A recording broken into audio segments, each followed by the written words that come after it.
Y muy buenas a todos y a todas, sean bienvenidos y bienvenidas al video del canal. Como dice en el título, voy a comentar los problemas actuales que están teniendo el BCE y el euro. Leyendo las noticias unos días atrás y recopilando información por diferentes fuentes, podemos encontrar las palabras de la reunión y analizar la información vigente. Tipos de interés de la deuda española e italiana. Hay una alerta bastante grande en Europa. Los tipos de interés de la deuda de España llegaron a superar el 3% la semana pasada, situándose a 2,81% hoy. También podemos sumar que la deuda italiana llegó a escalar hasta el 4,27%, estando actualmente en 3,76%.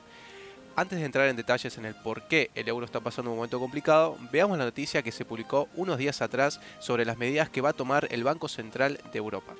Medidas del BCE. El BCE acelera el diseño de un escudo para defender a Italia y a España tras una reunión de emergencia.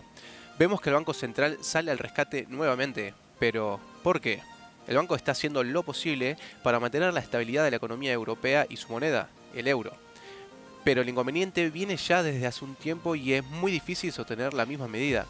Veamos unos fragmentos de la noticia para poder entender mejor los fundamentales. Medidas de reinversión. El BCE ha comunicado, después de una reunión extraordinaria de varias horas, que dotará de flexibilidad la reinversión de las carteras de vencimientos del programa de compra de emergencia, que lanzó durante la pandemia. Es decir, que puede dirigir las reinversiones a la deuda que está más tensionada. Además, ha señalado que ha pedido acelerar los trabajos de diseño de la nueva herramienta de antifragmentación. Para hacerlo más simple, cuando venza el dinero invertido en deuda alemana y francesa, este capital va a destinarse a comprar deuda española, italiana, portuguesa o griega, que son otras economías frágiles. Sigamos. Societe Generale. Los cálculos de los expertos apuntan a que el BCE dispondrá de 200.000 millones para adquirir deuda soberana de manera discriminada. Pero para algunos analistas no será suficiente para mantener en calma al mercado.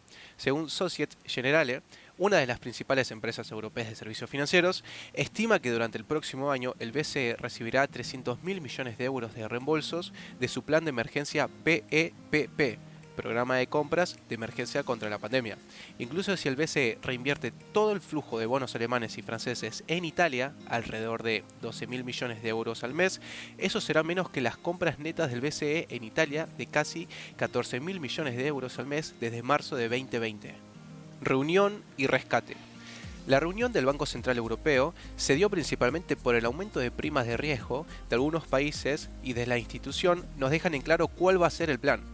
El organismo no va a tolerar que se produzca un incremento desordenado de las primas de riesgo que suponga un riesgo para la transmisión de la política monetaria. No vamos a tolerar cambios en las condiciones de financiación que vayan más allá de los factores fundamentales y que amenacen a la transmisión de la política monetaria. Bonos a 10 años.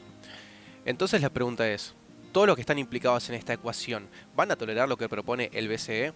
Lo importante es que el panorama europeo ha cambiado bastante durante los últimos meses. Si observamos el rendimiento del bono español a 10 años, vemos cómo en diciembre del año pasado estaba por debajo del 0,5%. Y como dijimos anteriormente, en estos últimos días, por momentos ha llegado a superar el 3%. El bono italiano viene teniendo un comportamiento similar, pero con la diferencia que en junio de este año llegó a superar la tasa del 4,25%. En Portugal vemos un comportamiento parecido y se ve cómo el rendimiento del bono va en aumento a lo largo de estos últimos meses. Y por último, para complementar, tenemos el rendimiento de los bonos de Grecia y podemos notar más de lo mismo. Deuda sobre el PBI. España tiene una deuda pública sobre el PBI equivalente al 117%. Italia tiene un porcentaje mayor, llegando al 150%. Grecia llegó a alcanzar el 193%, siendo el país peor posicionado, y Portugal con un porcentaje máximo del 127%. Sin embargo, a pesar de toda esta deuda enorme y ser naciones en situaciones económicas con grandes dificultades, estos estados se podían financiar con unas condiciones relativamente buenas. Pero como acabamos de ver en los gráficos, la tasa de rendimiento de los bonos a 10 años era baja. Entonces, ¿qué ocurrió en estos últimos meses? Inflación. La inflación llegó para golpear las economías y lo hizo para quedarse. En Estados Unidos esta misma es del 8,6% y en Europa del 8,1%. Esto hizo que los bancos centrales tengan que actuar para frenar sí o sí el aumento de los precios. Vimos como la Fed subió la tasa de interés al 1,75% y el BCE anunció que comenzará con la suba de tasas en julio. Cuando suben la tasa de interés en los bancos centrales, también sube la tasa en la que los gobiernos pueden financiarse. Dejo un comentario entre paréntesis. Muchos economistas e inversores comentan que estas subas no van a servir de nada y que son muy bajas, y por el otro dicen que son muy altas y que van a destruir la economía. Como siempre, hay visiones distintas ante las medidas que se tomen, sea cual sea. Deuda alemana.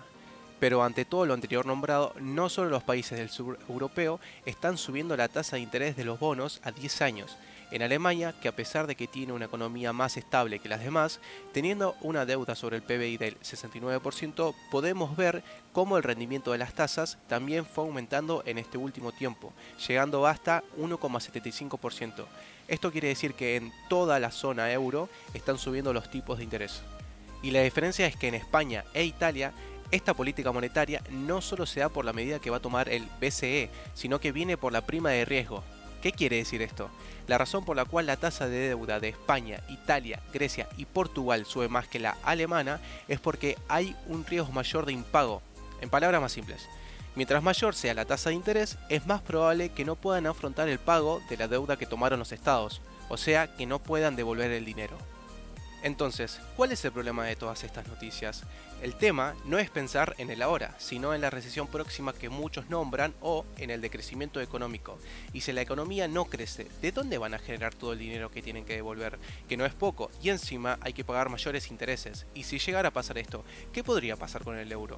Para evitar una quiebra, el Banco Central Europeo tendría que actuar de una manera radical comprando deuda pública de los países, bajar la tasa de endeudamiento y generando todavía más inflación. Y todo esto en el momento que se está actuando para no llegar a esa situación, habiendo ahora mismo una reducción de la estimulación monetaria para estabilizar la inflación. Es por eso que se está viendo con tanta atención las decisiones que toman la Fed y el BCE para que no se derrumbe la economía. Sacando el tema de la narración de las noticias, es complejo, ¿no? Pero también es muy interesante. Hay que seguir de cerca todo para saber qué está pasando y que no nos agarre de sorpresa. Mientras tanto, hay que seguir educándose y tomar acción para poder afrontar cualquier situación que se dé en el futuro. Aún no llega a ese gran colapso mundial del que muchos están hablando, pero si llegara a pasar, podemos prepararnos. Hasta acá llega el video de hoy, espero que les haya gustado. Hubo mucha información y sé que el tema es difícil. Yo no entendía absolutamente nada cuando empecé, pero ya le estoy agarrando la mano y créanme que no es imposible. En el futuro voy a hacer videos explicando un poco más sobre estos temas para que se puedan entender mejor los conceptos económicos. Les mando un abrazo virtual a todos y a todas y les voy a decir una última cosa. Nunca paren de aprender.